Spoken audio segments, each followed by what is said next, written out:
Solvitur Ambulando, The Adventures of Steve and Dixie by Stephen Breakstone. Snippets from my journal. Episode 13, July 19th, 1986, Saturday.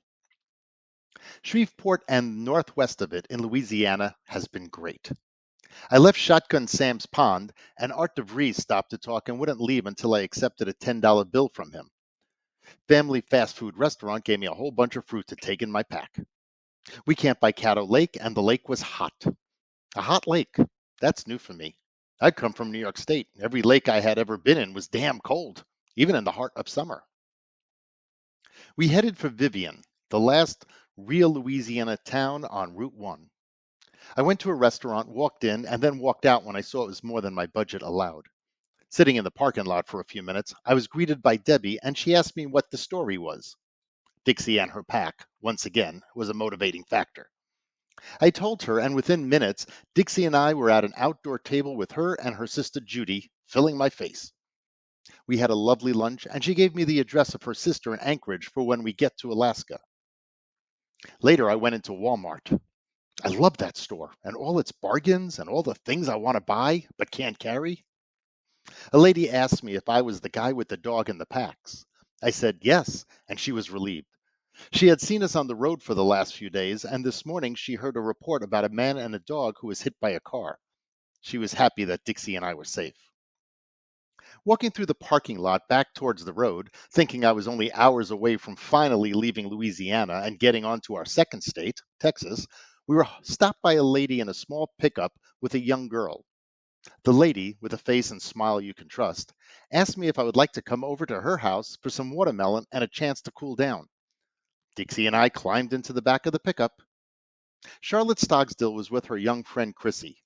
Charlotte was not one to usually pick up people on the side of the road. Like most good mothers, she had always taught her children, now all grown up, not to pick up hitchhikers. In fact, Charlotte told me that her daughter Teresa, in her mid-20s, told her 2 days ago on a drive into Shreveport not to stop and talk to me when they passed by. I have noticed that most of the people who do take a chance on me are mostly people in their 40s on up. Young people, closer to my own age, are more skeptical. Charlotte dropped Chrissy off and then took me home, let me shower, and we enjoyed some refreshing, sweet watermelon. We chatted a while, and she asked me if she may call the Caddo Citizen, the local newspaper. It wasn't my first interview, but she made me feel like a celebrity. We had such a nice time that the day went into evening, and I stayed for supper, and that, of course, led to staying the night. Her husband, Ben, and her daughters, Teresa and Tanya, welcomed us into their hearts and home. Teresa was surprised when she saw us and kiddingly scolded her mother for picking up strangers. Teresa's cheerful personality was sheer delight. The next day, I met the rest of Vivian, Louisiana. Charlotte took me around and showed me off to her friends. It almost felt like all 3,000 people or so. I finally got to see the real people of a small town in America. I mean, I learned nothing that I didn't already know, but always loved to be reminded of. Good, sweet people. Two people who stand out is an older couple who live in a house by a lake. Jim and Sarah were as nice as they could be. In conversation, I told him Southern hospitality was alive and well. I also mentioned, of course, that I was from New York. He told me that when I talk to people back home, I have to tell them Yankees that the Southerners are all rebels and mean as a possum being flung about by its tail. I said, why? That's not true at all. Oh, of course not, he said. But if they all know how wonderful we really are down here and how beautiful it is, they'll all want to move down here. I understood exactly what he meant. They were a wonderful couple. Charlotte kept me busy. For some of the time I was with her, that busyness was sitting in her front yard watching her hummingbirds. Charlotte was a small town woman, handsomely attractive, and so very happy and in love with her whole family, including her oldest, Donovan, who didn't live home anymore. And she had so much love and respect to offer everyone. She enjoyed the simple pleasure of watching her wild birds come to her feeder just outside her front door. She liked to point out the different birds, their habits, and even their fighting ways to get to the food. But Charlotte made sure there was always enough for all. I also met Tanya's distributive education teacher, Terry Elmore, 5'8" and 200 pounds of fun and cheer.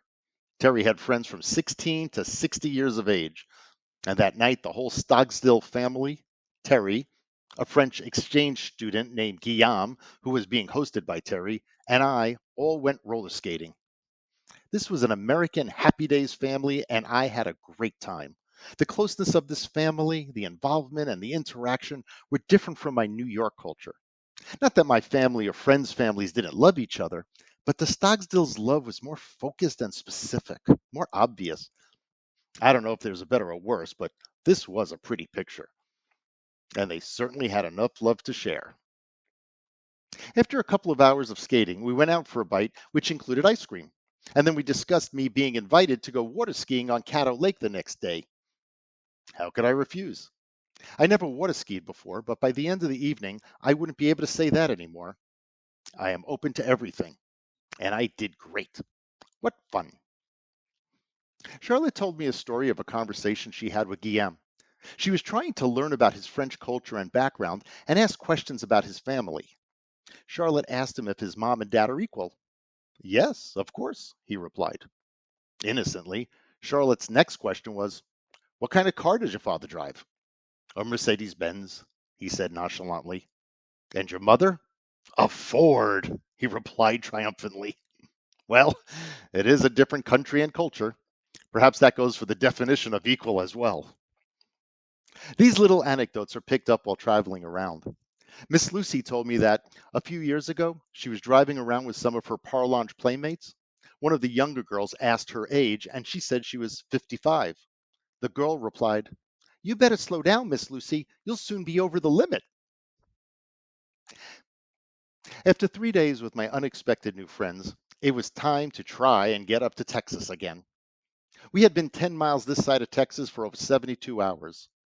The time had come, and after a sincerely affectionate goodbye, Dixie and I bid adieu to our Louisiana family. It was hard to leave, and yet because of Charlotte, Ben, Teresa, Tanya, Terry, and the town of Vivian, Louisiana, I am inspired to keep on walking across America. But Louisiana didn't want us to leave so fast. Walking up the road, one man stopped me to talk, give me a Coke, some snacks, and a $5 bill. Another family, having a backyard lunch, waved me over to share some watermelon. Sometimes I feel like I'm taking advantage, and yet I also feel that by accepting hospitality and even money, I am giving something. It is a way for some people to get involved in what Dixie and I are doing, showing their support and their way of being with us when they cannot actually do so. It is better to give than to receive, they say, but sometimes receiving is giving. Later, we finally made it to three-state line of Louisiana, Texas, and Arkansas, which is also three-state tree because a tree stands at the point. If nothing else, we have walked diagonally across the state of Louisiana. After 7+ months of living in and walking across the Bayou State, we move on to the Lone Star State. But first, we reflect on our time in Louisiana. New Orleans. New Orleans is a southern city in a world all by itself. Her influence is felt around the parishes and around the globe. What a fun city to live in for a while. But I was ready to leave when I did. Louisiana, from south to north, experiencing it about 3 miles per hour, changed for us from rivers and refineries to sugarcane and cornfields to the sportsman's paradise of woods and lakes. The two strongest memories are of pleasure and pain. Pleasure in the form of strangers becoming friends, a honk of a horn, a cold Coke, vegetables from the back of a pickup, a shower, and a bed. Pain in the form of a hot and humid air. Pain from being so concerned about Dixie's well-being and constantly trying to figure out the balance of how much to push her at times. And pain from my looping uncertainties. One thing from this part of the journey will be forever embedded in my mind's eye and ear. Walking and looking forward and hearing and the comfort of listening to Dixie's jingling ID and rabies tags walking beside or behind me. Side note. I was in Louisiana from December 1985 through July 1986. Relative to that time of my life, that was a long time. Dixie and I walked plus or minus 400 miles diagonally across the 31st largest United State at an average daily temperature of about 90 plus degrees, night and day and night, with a humidity level comparable to a steam room. When we got to the border of Texas, I was ready to move beyond Louisiana. And even now, as I create these videos, I am definitely ready to get further into the middle of this country. Perhaps you too are ready for Dixie and me to get out of Louisiana. Well, if so, then I have successfully expressed and shared with you some of the aspects of the adventure of walking across America, such as the wonder, the boredom, the beauty, the interesting, the disappointing, the thrills, the anguish. I also consider that my physical and mental states of being at that time, young, idealistic, thin and flexible in mind and body, well, that the little things on the first part of this journey really did thrill me. I mean, my mindset was that everyone I met could be someone special that could lead to something even more special. It's an open, peaceful, and exciting frame of mind. Reality, of course, is that most of the people I met just came and went. But meeting the aristocratic, fun-loving Lucy Parlange and being a special guest at one of the oldest plantations in America was a very powerful gift, exactly when I needed it most. And spending 3 days with the wonderful people of Vivian, Louisiana, especially Charlotte and her Stogsdills, left a sweet memory of my holistic Louisiana experience and a fitting goodbye. I consider that gifts of that long, drawn-out, challenging walk across Louisiana include the following. A great appreciation that I provided the opportunity for myself to be in a mental and physical state to challenge myself in a manner so far beyond anything I had ever experienced before, and that I could experience doubts and anxieties, and I could still accomplish a goal with barely a safety net safely. Quite a life lesson, which is the topic of a longer discussion for another time. Also, an appreciation that the warnings I had that I was given when I left New York not to tell people that I was Jewish and to remove the earring I had in my left ear were way overblown. And that I was blessed with the ability to continually be optimistic that walking across America with Dixie would get better and better and lead to a fulfilling life. Pretty good stuff. Well, until next time, peace.